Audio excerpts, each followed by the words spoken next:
Good morning. हम महात्मा गांधी के आर्थिक विचारों पर चर्चा कर रहे हैं।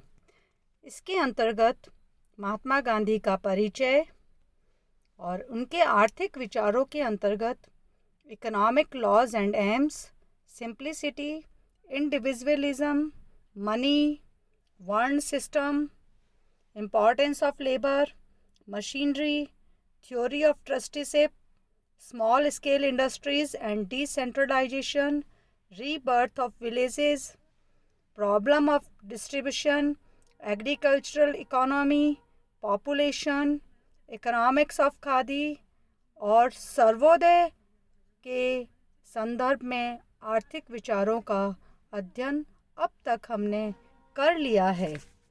आज हम गांधी जी के आर्थिक विचारों का प्रारंभ the man and the economic man से कर रहे हैं। पूंजीवाद में मानव के अंतर्गत निहित मूल्यों का परित्याग कर आर्थिक मानव की कल्पना की।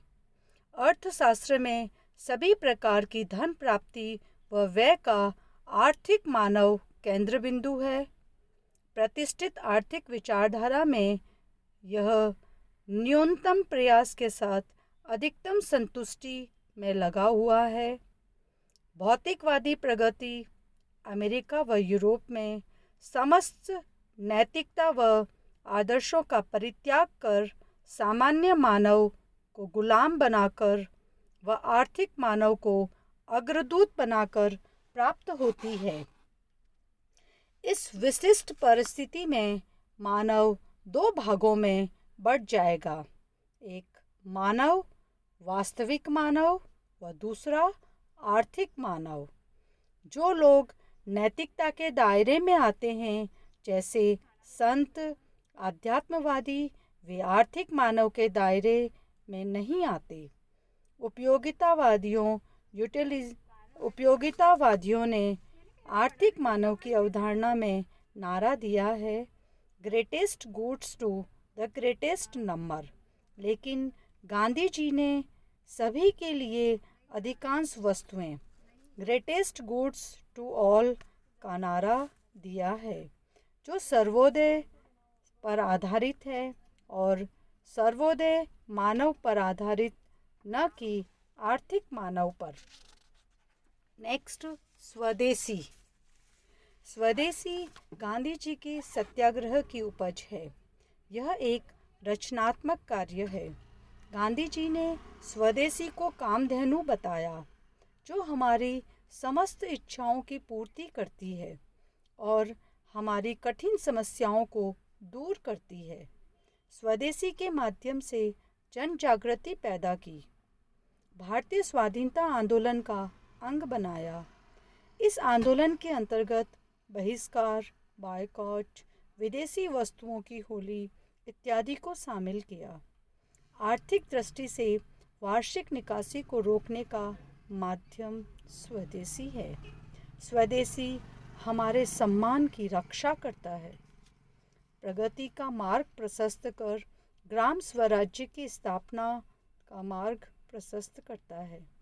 स्वदेशी एक सार्वभौमिक धर्म है, जिसका अर्थ है निकटतम उपलब्ध संदर्भों के प्रति कर्तव्यों का पालन प्रारंभ करके धीरे धीरे कर्तव्यों को व्यापक बनाए जाने की भावना। स्वदेशी धर्म विदेशी विरुद्ध नहीं है।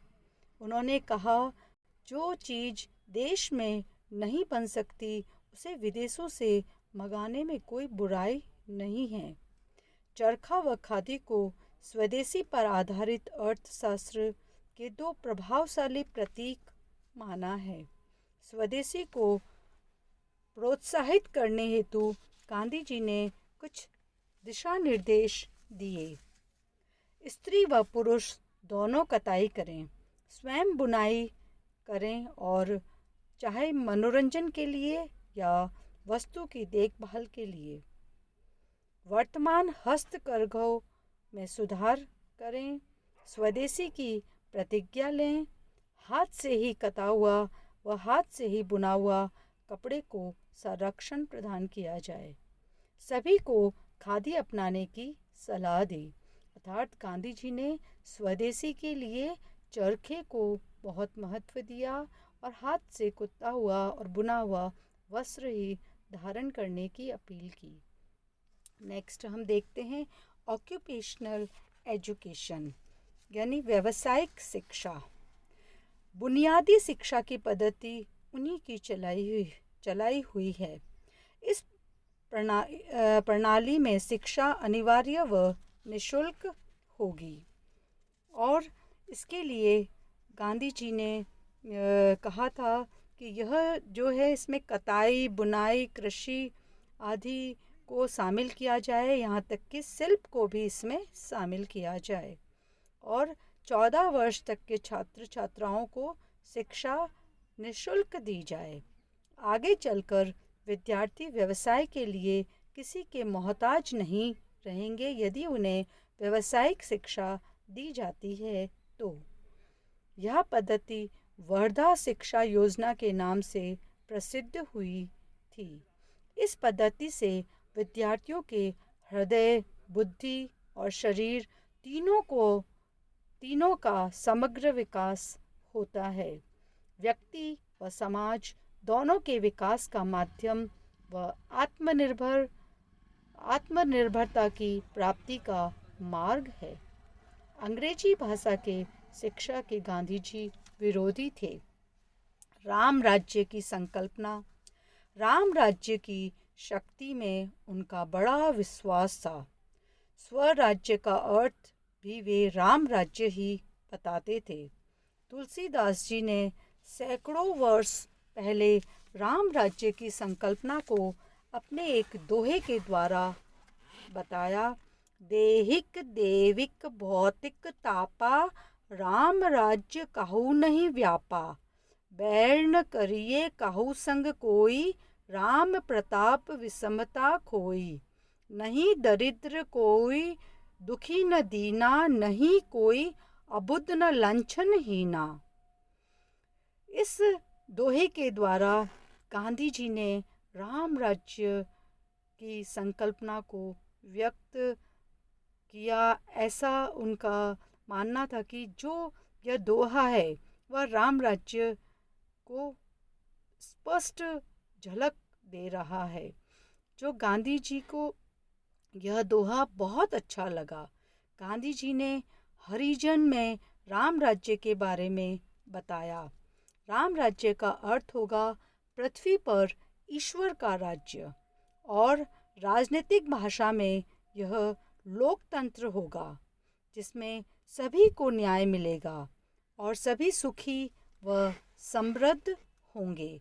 इस प्रकार से अब तक हमने गांधी जी के आर्थिक विचारों को देखा है और इनके ये वैसे मूल रूप से गांधी जी केवल एक राजनीतिक विचारक थे, लेकिन फिर भी हम इनके आर्थिक विचारों के अंतर्गत अर्थशास्त्र का उद्देश्य और आर्थिक नियम, सादगी और सरलता, व्यक्तिवाद, मुद्रा संबंधी विचार, वर्ण व्यवस्था, श्रम की प्रतिष्ठा, मशीनों संबंधी विचार, न्यासधारिता का सिद्धांत, विकेंद्रीकरणम लघु उद्योग, गांव के पुनर्जन्म का विचार, वितरण की समस्या, कृषि अर्थव्यवस्था, जनसंख्या संबंधी विचार, खादी का अर्थशास्त्र, सर्वोदय संबंधी विचार, मानव व आर्थिक मानव, स्वदेशी, व्यावसायिक शिक्षा पर जोर और राम राज्य की संकल्पना